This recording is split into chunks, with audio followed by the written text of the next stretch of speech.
It's 12 o'clock in Frisco, Texas, and it's time for Smoker Broker Radio with Robert Meche, a.k.a. the Smoker Broker. Robert is the owner of Small World Realty and has employed hundreds of real estate agents in his 17-year career. He has instructed and mentored over 10,000 real estate agents at the highly acclaimed Champions School of Real Estate and is considered an expert in Texas residential realty. Robert is also an advocate of true entrepreneurial spirit and has helped many to transition from corporate America into the world of self-employment. And now live from the studio to your world, the Smoker Broker. Hey, welcome to Smoker Broker. I'm Robert Meche. I'm the guy they call Smoker Broker. Hope everything's going well. Hope you're having a good week. Running into the summer. There is no spring in Texas. It goes straight from winter to summer. We go from 70 to 105, just like that. Jimmy, it was hot down in Austin yesterday, wasn't it? Oh, yeah. Hitting 103 to 107. Yeah, it's weird here.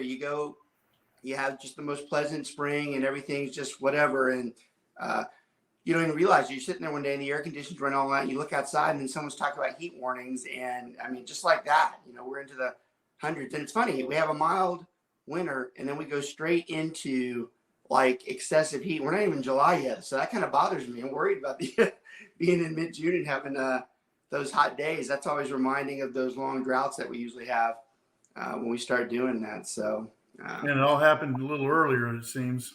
Well, I just hope it doesn't mean. I looked at the extended forecast and all, no rain at all. And every time it gets dry like that and hot, it just seems like the whole summer goes that way. So I'm hoping that that's just a temporary thing. Those summers that we have that are in the hundreds like that, it's just miserable. It's actually the only part that I don't like about Texas. I love everything about Texas. Everything. Mm-hmm. Dallas, Fort Worth, Austin, San Antonio, Houston, every place that we practice. But I hate the summer when we have those humidity and heat index where it does that. It's just the worst part, and I wish it would go away. But I guess you have to have some sacrifice. No place is perfect. No, it's either too cold or it's too hot, or you try to find the middle. So whatever. Well, what's crazy to me though is it's amazing the amount of people moving here from Colorado right now. Yeah. I get the California thing, mm-hmm. That's a little different, but Colorado, are there not enough jobs in Denver? Or, it's so beautiful out there and the weather's great. I guess if you don't like the cold, but even then their winters are like a hard 2 or 3 weeks, but then the rest of it's pretty mild. Yeah, and just in my neighborhood alone, several houses went up on the market, and it's just weird how they all were from Colorado that bought them. I thought that was really interesting. I've seen a few of those too, and that's not a West Coast movement. That has to be something else, and whether it's jobs or whatever. As much as I do like Texas, Colorado would probably be, as far as weather and as far as weather goes, that would be a place to be very hard to leave. So it's interesting. Yeah, because there's a lot of Texans moving to Colorado. Yeah. How many of them are in the Breckenridge area or have second homes up there too? Yeah, a lot of that. And then Chicago. That's what we're trying to get Cisco up there. We'd like to get him in that Breckenridge area. Hopefully, he can help some of those people out as he's starting to get settled in up there. So I got a feeling that. That's something that'll be a good pipeline for us down the road. So I'm glad he's up there. We need to get him going so that he can start experiencing all that. Well, it's the topic today is fitting. It's very fitting because it affects our day-to-day operations. It's an excessive change that we haven't seen in a long time. It's well overdue. We've been talking about it for literally the last 5 or 6 years, and it's finally here, and that's how a market shifts. Now, we've had different types of market shifts. If you remember a couple of years ago, we were talking about the market shift because of COVID, and then we talked about, we actually had 2 quick shifts. We had the immediate emergency that COVID was in, so we backed off, and we're worried the housing market's going to crash. Mm-hmm. But then it does the opposite. So it shifts back up and it goes insane. Mm-hmm. It stays that way for 2 years, and it's still very good, but now we're getting to the point where the government is using its ultimate fiscal tool to control monetary policy, and that's inflation and interest rates, and that's exactly what's happening right now. They are instituting their standard operating procedure plan to cool the economy and the housing market off, and it will work temporarily. Temporarily, it's going to work. Everybody fears that the housing market collapses or that realtors have it bad when the market when the interest rate goes up, and it's a really big myth, and it's a myth for the past 20 years I've tried to dispel. It's temporary at best, and sometimes it's desperately needed. This isn't like the last time when the interest rates were high, where we didn't, we had tons of inventory out there, prices were going lower. That's not the market that we're in right now. The market that we're in is excessively low inventory and still high pricing. And quite honestly, this interest rate probably will bring it back to where normalcy sets in. And that's probably the first time we've ever used that word for an interest rate hike, because most of the time it's perceived as really super negative, but it's not. Now, Jim, right now in Austin, we're still looking at a pretty tough market down there, housing wise, right? Oh yeah, they're building like crazy down here, and but what I am seeing though, sellers they're still kind of behind even here. They want to go and list their house and price it excessively high, and then only about a few weeks later, when they realize that that's not going to happen, they're now there's this new word, price improvement, instead of price reduction, which kind of drives me crazy. But it's a kind way of saying, hey, we screwed up, we priced it way too high, we're pricing it back down to where it should be, and then it moves. So I got a better word for you, because it's actually the biggest takeaway of today. That's a perfect example of a market shift. These people are stuck in what we call the first phase of a shift, where they continue to act like it's the same, and it's not. And it can be painful at times for them. It can be disappointing. It can be remorse. But these are the people that are experiencing the window just starting to close a little bit. And their friends who, made 100 or 200 or 300,000 more, and they were like, we're going to do the same. And now they finally decided to do it. But they're finding out that might not be the case. But here's the problem. And I'm going to be careful how I say this, because not everybody fits into this category, but there are a lot of people who fit into it. There's some greed in this. There's some greed, because those people that are complaining that they're having to drop, they should be very thankful that their house is still worth an excessive amount more than it ever has been. So it's very hard as a veteran real estate agent to have someone get upset when we're telling them, look, it's probably going to be a little bit lower, or we might have to lower it. And they hold us accountable to the market for the last 4 years. And I'm like, surely you accept the fact that the market can't keep going like it has. And, if you read even a little bit of the media, obviously what we're telling you is not a lie. We're telling you what's going on. It's relevant and it's happening. And yet you're still looking at us like we're the problem. It's not our fault that you waited too long. And I'm not that disappointed in it, because you're still killing it. So that's why I've noticed a little bit of greed. For those of you who don't, we don't do a good job of explaining what it is that we do and what our timing frames have been. We come in, we do the show, everybody knows we do real estate and stuff, but we forget the bios as much. For anybody who's watching, especially if you're new to this, like me and Jim have been doing this, together between us, almost about 50 or 60 years. And when we've seen a lot of these shifts, we've seen, 3 or 4 in our time span.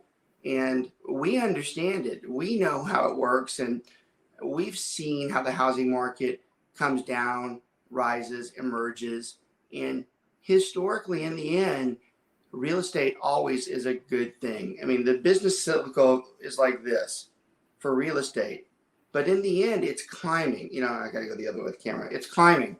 And it's amazing how some people don't accept the fact that when they're caught in this thing here, when they're caught here or here, they start getting upset. And it's the lack of knowledge that they have about the housing industry. But it's unfortunate that they tend to point the finger at us as if we're the problem, when the real problem was they probably waited just a little too long. But for the first time in probably the history of real estate, it's not going to hurt them, because they're still doing a lot better than they would have a few years ago if they sold their house. Most people have experienced, a $100,000 to even a $200,000 gain in their home, depending on where they're at in Texas, maybe even more. And actually, I do know it's more. Some of it's been 50% more. So it's not the worst thing when your house is still 30% higher than it was, 2 or 3 years ago. So it's hard to accept or to have the empathy for those sellers that are starting to get upset. And, and all the time I've lived in Texas, and I've been living here since 1968, I've never seen prices jump like this. And I can remember, if there was a downturn in the market like you're talking about, I mean, Texas is only appreciated maybe 1 or 2% a year your house did, and so it didn't take much for you to kind of get back to even or lose, or you go sell your house and you might have $11,000 of equity in it, and so this is just so strange the last 2 years to suddenly have your house jump 50 to 100% in value. And and it makes it, you just brought up a good point too, that kind of facilitates or emphasizes the level of, I hate using the word greed, because some of it's not greed, but it is. He's right. We live in a market that historically is only 1 or 2%. So if you want to look at this from another kind of greedy way, the fact that you are anywhere close to over 10, 15, 20, or even 30 or 40% is ridiculous. 1 to 2%. It's in 2000, if you bought a home in Texas and you spent $300,000 on it and you sold it in 2010, it wasn't much more. That's 10 years. So, now at least you're getting a taste of some appreciation, where you have a 20 or 30 or 40 or 50%, and it's backing down, but it still ends up being probably what my guess is. I'm guessing that we start getting back to a 5 to 10%, appreciation rate. And when you've been looking for so long at 1 or 2%, that should be something to celebrate. And we don't want high appreciation levels. High appreciation levels, believe it or not, are bad. Because if they keep doing that, at some point, something busts. You don't want high appreciation. This is the biggest miscommunication or misunderstanding in the general public. You want steady, slow, low, almost like barbecuing. Low and slow. Low and slow. You want to go low and slow with it. You don't want excessive movement. You don't want erratic, behavior in a pricing market, because the ultimate goal of a house is to buy it, stay in it for a while, and have a little bit of appreciation, but be paying off the debt. So you have kind of like an equity gap, because you're like doing this with your price. It's going up a little bit, but your equity's coming down, all right, because you're paying it off. So here you have a gap of equity, and it's a guarantee. When we start having erratic behavior, you can't count on that. And that's something that Texas has had for years, and it's threatened now because of this blip in the market, and no doubt fueled by an extraordinary event such as COVID. Now, typically when your market goes astray, it obviously has something to do with something out of the ordinary that happened. And in this particular case, it was the most extraordinary thing that we've seen in modern times. And as we always do, we adapt. We overcome. How do the Marines say? Adapt, overcome, improvise, whatever. But it's true, we do, and we're good at that. But that doesn't make it the explanation any easier for the people we're talking about right now that are listing their house and they have to drop 50 or 100,000, and then they're looking at us like, bait and switch or something. We haven't baited anything for you. If anything, we're still trying to salvage what the real high expectations that you had, and still make you happy. But that's kind of difficult when you're already upset that you're not making, 300,000 instead of like 180 or 200,000. It's hard to accept someone upset because they're only making, six figures versus, a high six figures. So we're seeing that too, and that's an issue that's going to be with us for a while now. My guess is until the holidays, probably Thanksgiving or December, before we lose that expectation, and then the market settles back down into some type of normalcy, because that's the positive story here. The positive story is that this is returning the market to where it's supposed to be. And in the end, you want a healthy housing market, one that has fairness between a buyer and a seller. And it hasn't been fair for a long time. It's been a long time. Even before this, when it was the seller's market and then it was a buyer's market, that was unfair too, because the buyers were able to push the sellers around. And this might be the first time that we've seen a long stretch where we have an even real estate market. So as a lot of people like to put a negative spin on it, it's not that negative. It could be one of the most positive things that we've seen in quite some time. Jim, I want you to talk to them about, and you've seen this in your time, and I have too, but talk about interest rates right now. You've built for a long time.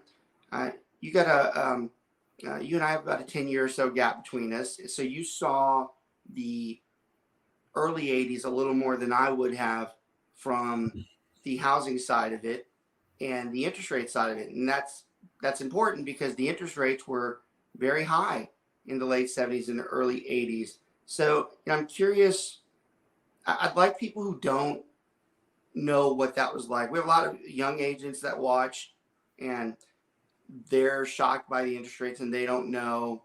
I'd like you to tell them that life goes on with it, but tell them what happened in the 80s and how it went through the 90s and how we've got back to where we are, because over time, interest rates shouldn't affect what it is that we do. We still have to move from a housing perspective. Well, yeah, of course, I remember us having back in the late 70s, having the fuel scare and there were the fuel lines. And that I remember all that. How ironic is that? I mean, yeah. Are we worried that we're getting somewhere close to that? I mean, when's the last time we've seen gas over $5 in Texas, right? Yeah, and it was just, I'll never forget that. I remember everybody had to, everybody was sitting in fuel lines. That was the big news of the time, and even. So I'm just old enough to remember that, and it makes I always feel so bad. Poor Jimmy Carter.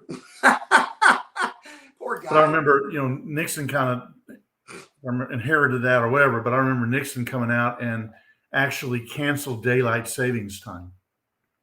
Oh wow! Yeah, God, I do remember that. That was early in my time, but I remember this. The help, from all the manufacturing plants and all that stuff had something to do with just that 1 hour saved all kinds of fuel and barrels of oil, per day, so but just this fueled that stuff. No pun intended. Yeah. This fueled how we started dealing with interest rates. It's funny, everything affects the market in a different way. Energy can affect it. Of course, health and, mass disease can affect things, viruses. And that's what we're dealing with right now with the change. But you're right. Back then, we started dealing with energy issues that pushed us into high inflation and high interest rates. Mm-hmm. But the housing market didn't stop. No, and there were people paying 18%, and some were happy too. Yeah, somewhere even more, over in the 20% range. That's And right. my first house, I was at I was excited at this. I thought I had a great deal. I was at 12%. Yeah. And I it's mean, like, I heard people said they were skipping if it was under 15 at one point to sign. You tell the kids that today and they start throwing up or they don't believe you. They yeah. actually, it's a joke. And then as time went on in the late 80s into the early 90s, mid 90s, all of a sudden there was this drop down to 6%. And it was like, we were like in shock. That's amazing. It was exciting.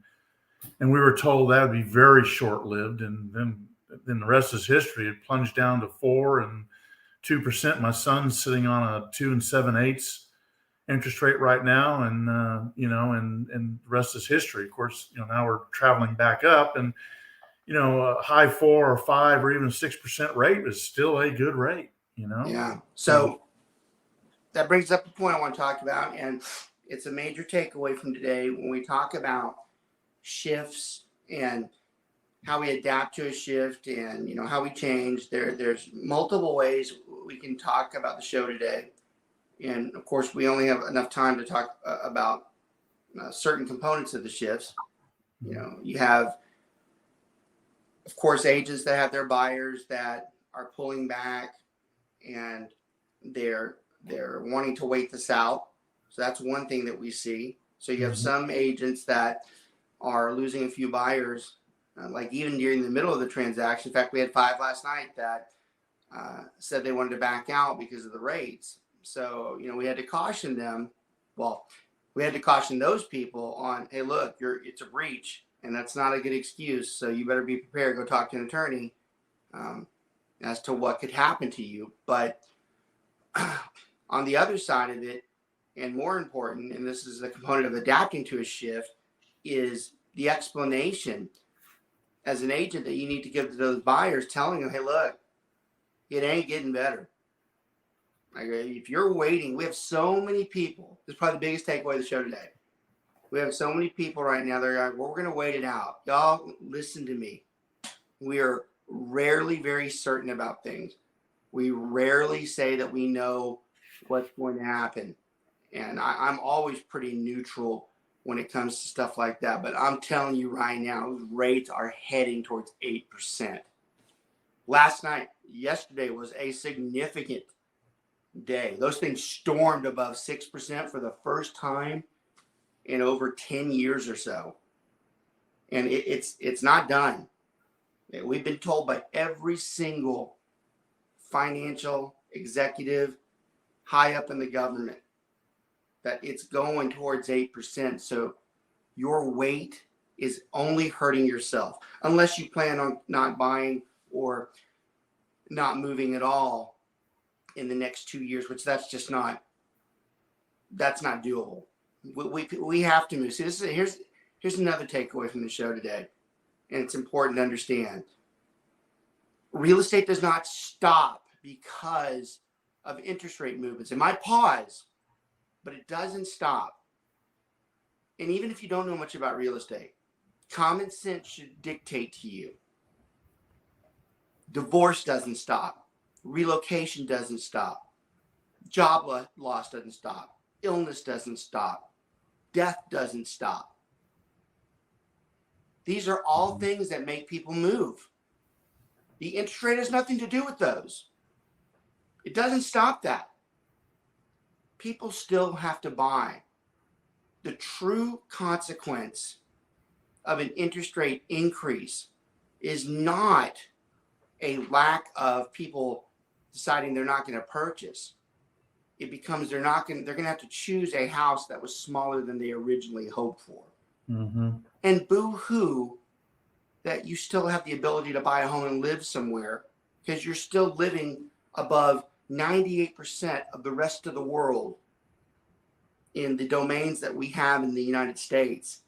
And it's not something that should be looked upon as this is horrible. You're still very fortunate, one, to live in this country, to have that ability. And while we're talking about this in this little patriotic spiel, which that wasn't what it was designed for, but it kind of sounds like that, guess what else is being restored by what you're so upset about with the interest rate going up? That would be the American dream of owning a home, because this past year, that has been threatened. That has been threatened by people who make very good money, even more than $200,000, good credit, reasonable debt, good jobs, that literally could not find homes last year. Y'all, that's not supposed to happen in this country.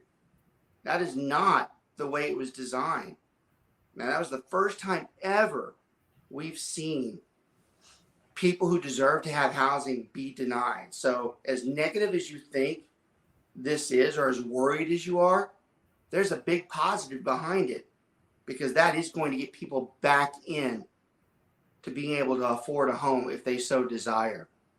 And kind of puts a reverse on the people who are investing and purchasing up all those homes, because it demotivates them to purchase, because it's not the interest rates that they borrow at is not smart for their investing strategies. So it backs them off too. That is not a bad thing. And as much as I love our investor clients, and as much as I believe in investing, I've been pretty vocal this past year about there should be some fairness level between the investor and the owner occupant. You know, Jim, HUD had this issue years ago. Those of you not familiar with the HUD homes are government-backed loans that were foreclosed on, FHA, VA. And HUD's always had a program that they foreclosed on those houses. And the intent was to sell them back to people who really needed them, hopefully at a discount.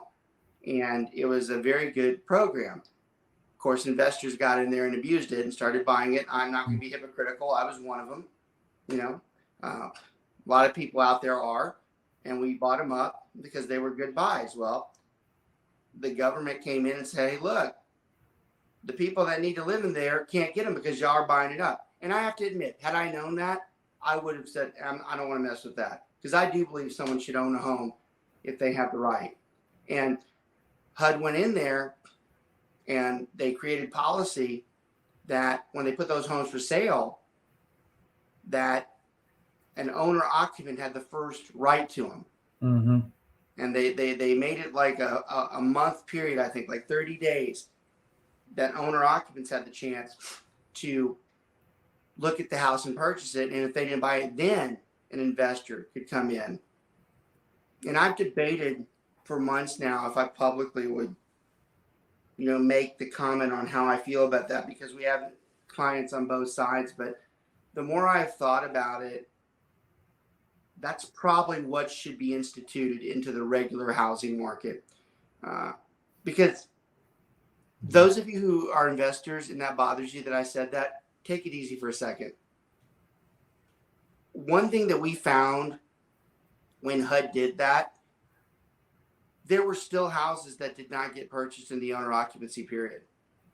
There was still plenty of inventory out there for the investor. So if we have to weigh people not being in homes that deserve to be in homes to an investor not getting an immediate shot at it, but most likely getting a shot at it at some point, I have a hard time believing anybody wants to argue that that's the worst of things. And I do believe that that's something that we should institute. Now, I think the government's going to get lucky here, because this interest rate hike may very well save them from a bigger problem that they were about to get into. And that's where you do have a mass amount of people not being able to get a home. And if it becomes enough of them, that becomes a national crisis, and they start demanding something to be done. It wouldn't surprise me if they already looked at that. Don't you think, Jim? They have to be looking right now at, was there a program or response to put a stop to this? Well, yeah, I hope so. But right. the big thing is you look at is that, hey, we still got a material shortage problem. So lumber has dropped about 50%, but nothing else is really coming down with it right now. And that's frustrating. So Explain you're a builder, and explain the theory. I read that the other day where an article came out and they had like a negative spin that lumber was down. I was like, well, wait a minute. I thought that was the biggest problem with builders is that the lumber was high. So it was causing them to have to charge more for the houses. But that wasn't the problem. It's actually good that the lumber went down. The problem is the rest of it didn't go down with it. Is that correct? Mm-hmm. Yeah, I mean, everything else is still high because of fuel. I mean, you think, just your plastics, your PVCs, your metals, everything, all these components need fuel and materials, and that still is not caught up. So until that catches up, which probably will these interest hikes, I think it's going to take a while. Once it all catches up, I think we'll see a lot more normalcy, and then be able to really put people in the homes that need to get into them. Because remember, it might be this large mass that can afford maybe a smaller home, but you got to have the materials to do it, because builders aren't going to go out there and build it for fun or for nothing or at a loss. So, it makes you, I'm not a conspiracy theorist type of guy. In fact, I'm the furthest thing from it. And I don't believe in UFOs, and I don't believe in all that other crap either. But I am starting to wonder, the older I get, if there's some connection between, and I'm out there on this comment, even I know I'm out there on it. But you start looking at fuel, you start looking at inflation, you start looking at wars. It has to bother you just a little bit to believe that the government's power to affect how things run and work is very intentional at times, even if it's bad for the mass. Mm-hmm. They're probably under their breath. They probably know exactly what they were doing, why they're doing it, to reset the things so that it's in a favor for them at some point to work out better. Oh yeah, always. When things are going bad at home, they figure they need a good war. A war has always been a good way to get the economy. Some people don't like that when we say that, because they're like, you act like we're picking fights. I'm like, I didn't say that. I go, it's a fact that when we return from a war, the economy usually is doing better. And it's a fact that the government's monetary policies, and this isn't political as far as whether you're a Republican or Democrat. It's a fact that the government's policies, their monetary policies, have a massive effect on how we operate. Those gas prices, inflation, all that is determined by the government. If they want something to happen, they can make it happen. And, for a country that was founded by the people, it does make you sometimes pause and go, is it really by the people? Or you get into that, well, our elected officials speak for ourselves, and they're the ones that do that. Well, I can pretty much tell you, I don't think any elected official would say that they're speaking for the people right now with what's going on with monetary policy and government policy, because we're the ones that are affected by it.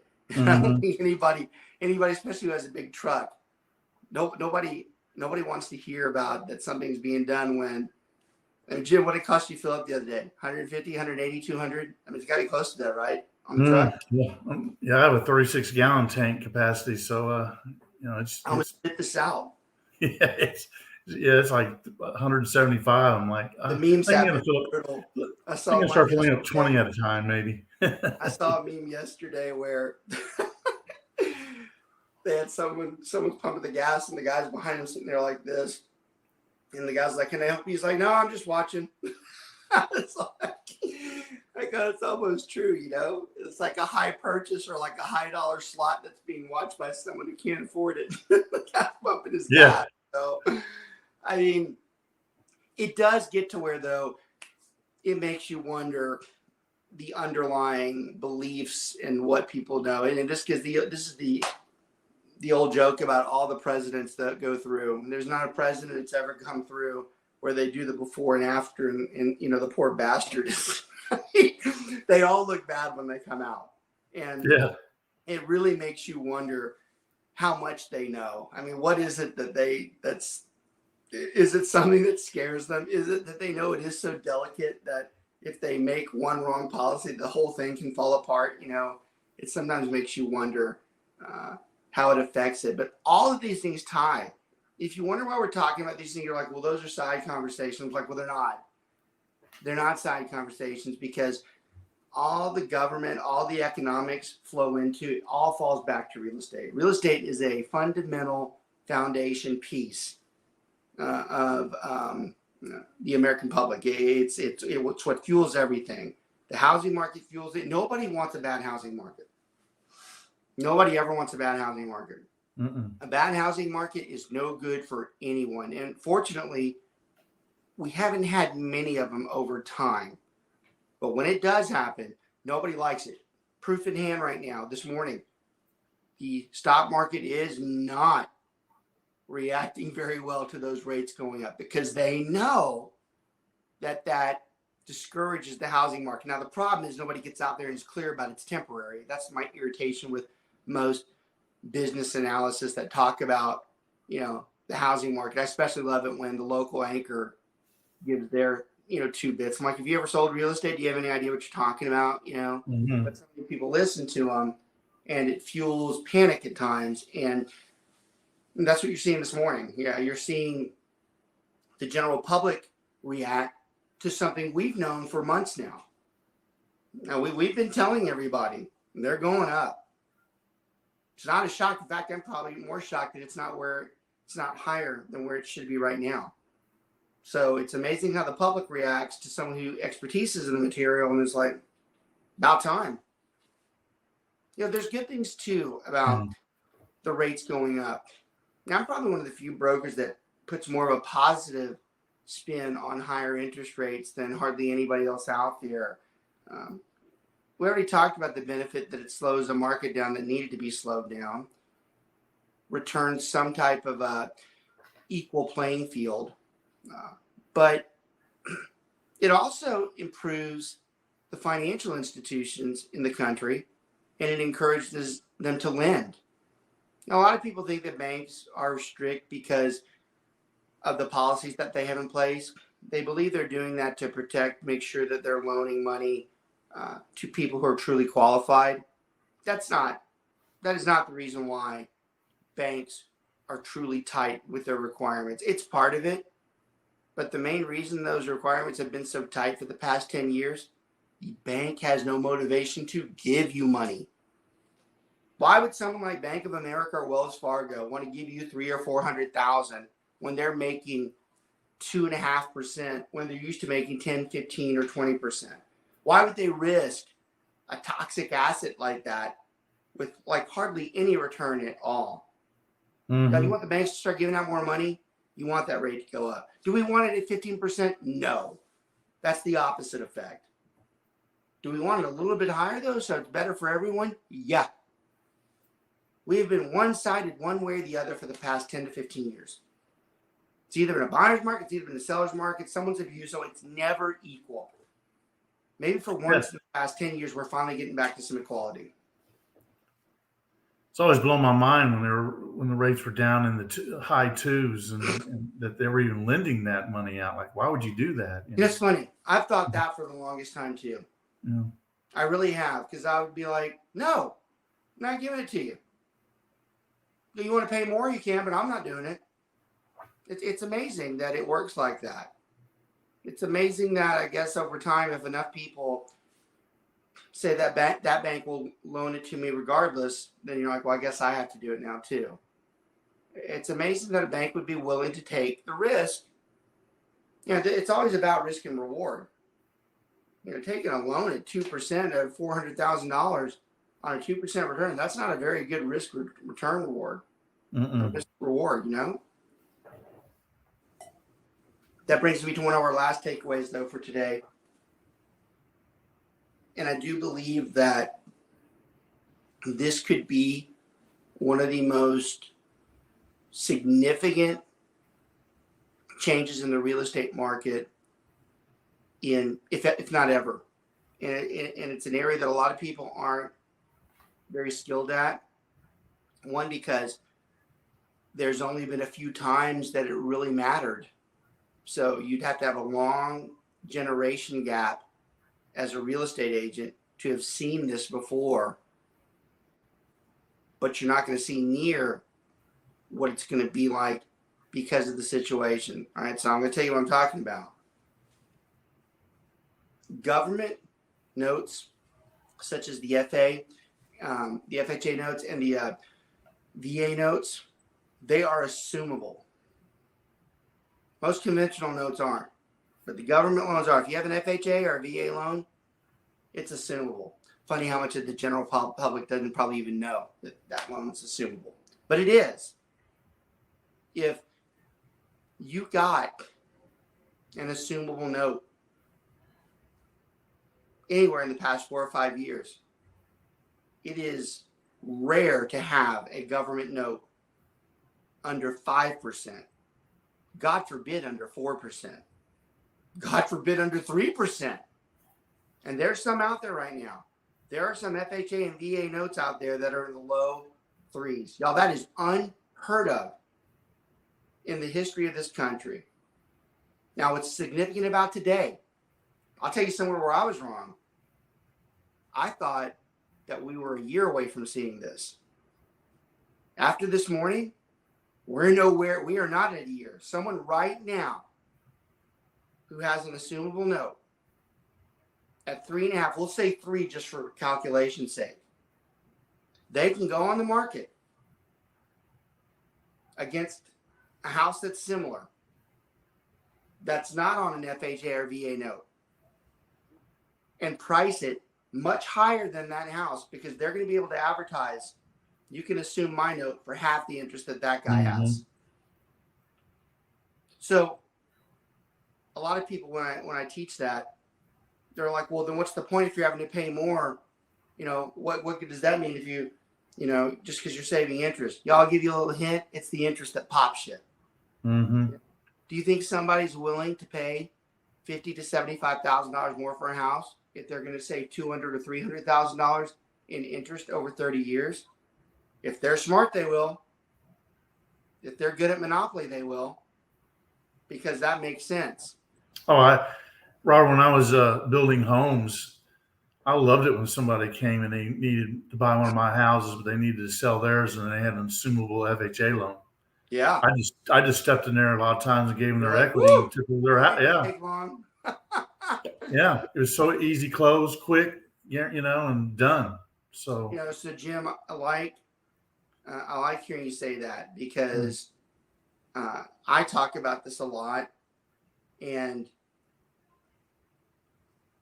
like I said, we only have a 10-year gap between us, and that 10 years had you practicing at that point where you started seeing that. And I wasn't there yet, but that was exactly what was happening. And there's so many people right now that don't understand. They've never seen this concept of assumable notes and the power. And you are about to see the greatest shift in the history of real estate in the amount of assumptions that are going to be sold. It's funny, you have all these agents for the last 20 years have never done an assumption. Yet within months, there'll be hundreds and thousands of them.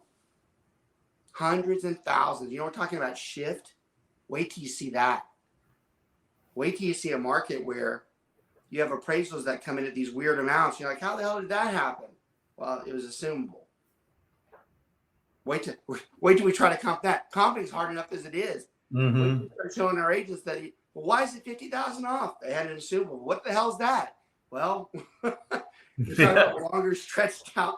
It already takes time to explain this concept. Now we have to add another variable like that in. Y'all, it's coming. I'm telling you right now, it's coming. I've always been proud of certain things that I've gone out on limbs on and predicted before they happen. I was dead on the money about COVID. I flat out said within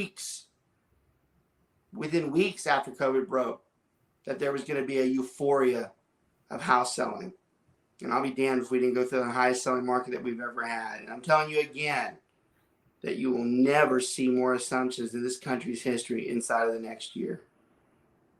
And that's going to be a good thing. Now, the one thing that I haven't analyzed yet or thought about, and it's funny doing the show right now, I am just thinking about it, is what the effect will be on the people that don't have assumable notes that are going up against somebody who does. I'm curious how that's going to affect them, if it punishes them or if it's a negative reaction to them, if there's only one in their subdivision that has that, or is there 5 or 6 that have it?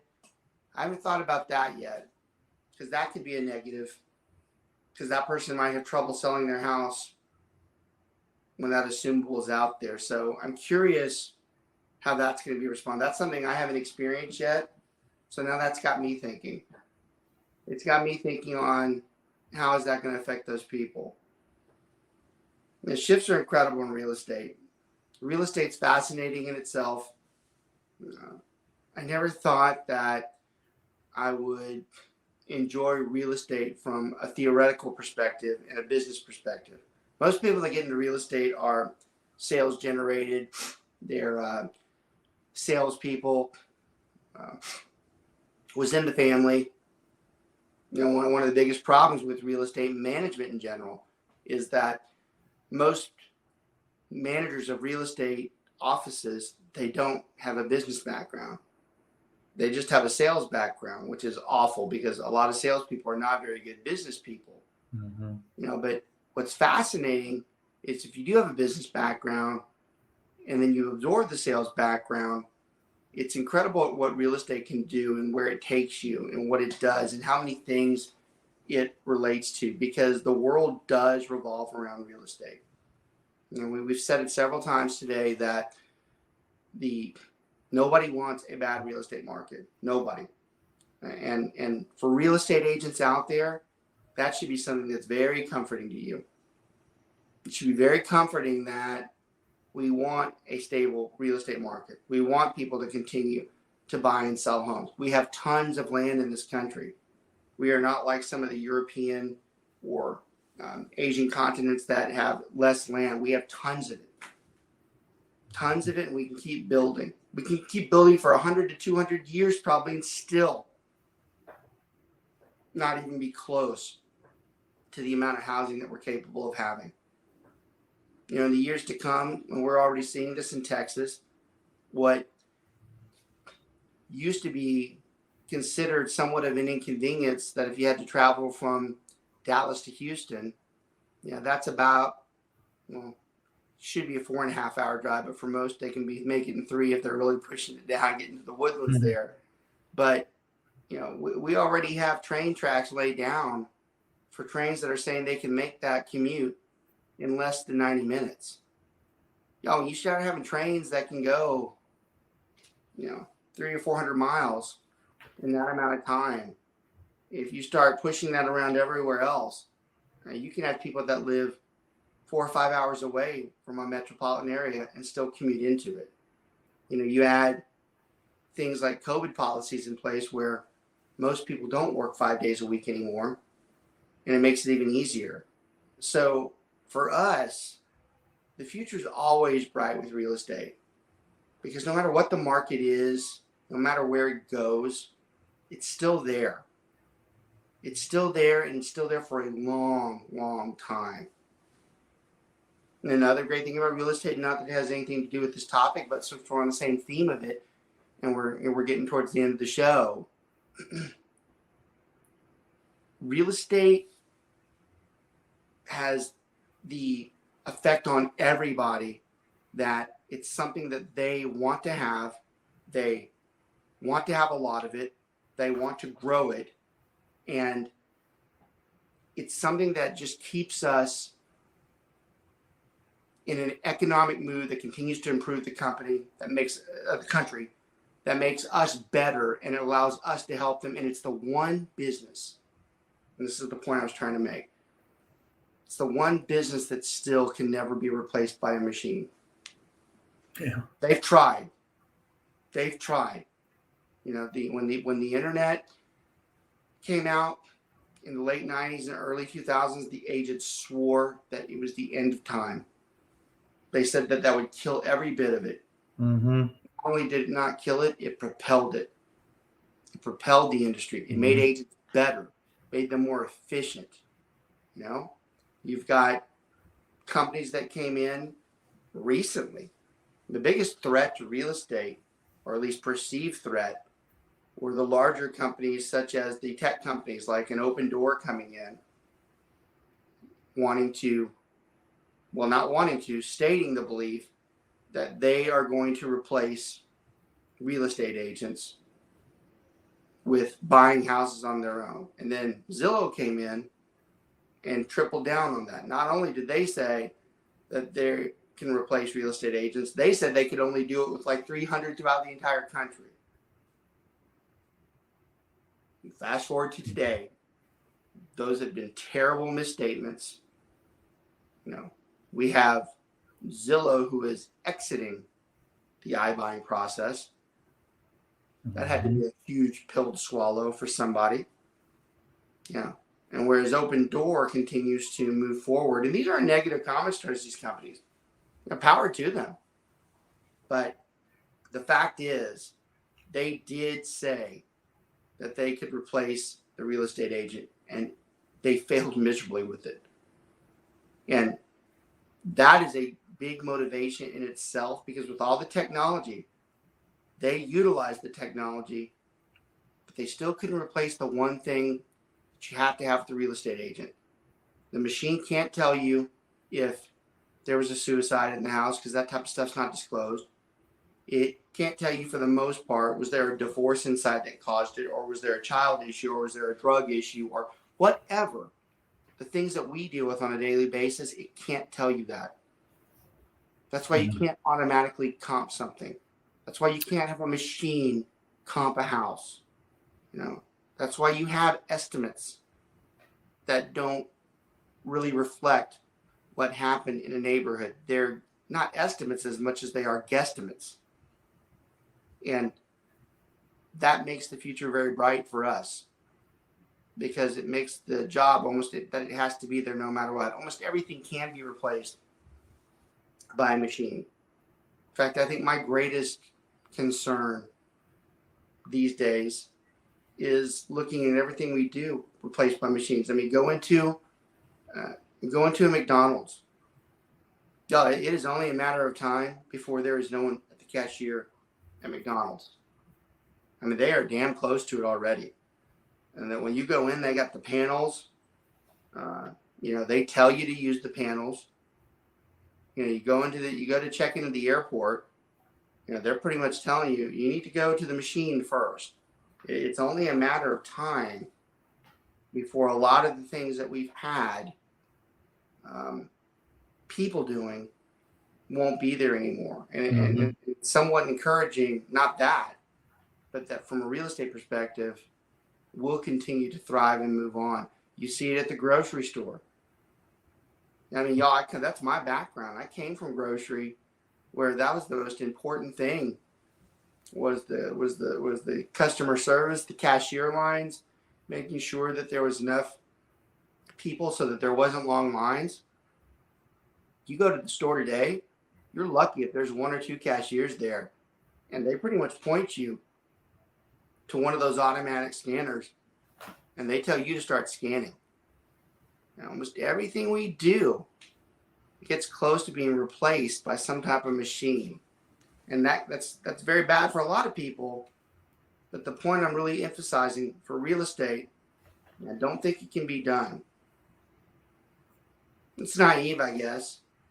I guess it's naive to say that it can't be done, but I just don't see, if it hasn't happened yet with all the technology that we have and the variables that we put in place, I just don't see how I don't think it ever can get past that.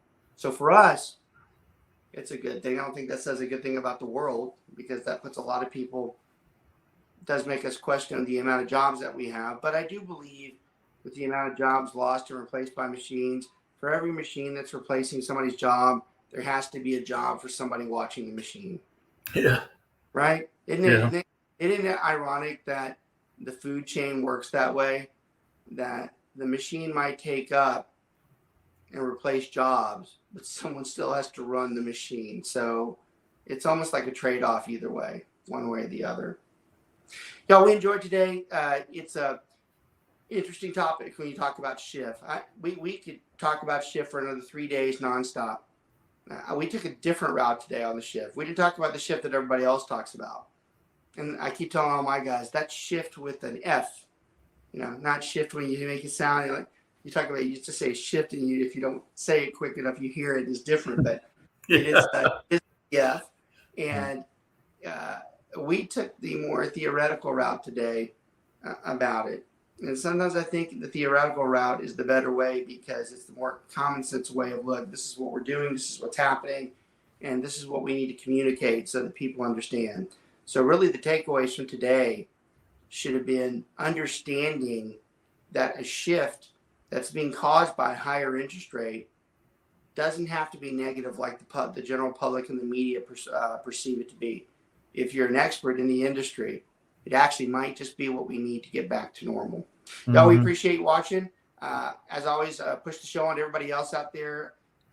We consider it an extremely good educational show for not only new agents, but existing agents as well. And sometimes even for your clients. Those of you who have clients that are having trouble right now with the price decrease and wondering why, you might want to forward this to them. Although put a little asterisk in there when we talk about someone being greedy. We're not necessarily talking about them, but we are making the point that, hey, look at the perspective that you're still doing very well on your house. Y'all, thanks for watching. We'll see y'all next week. Y'all take care. Have a good one.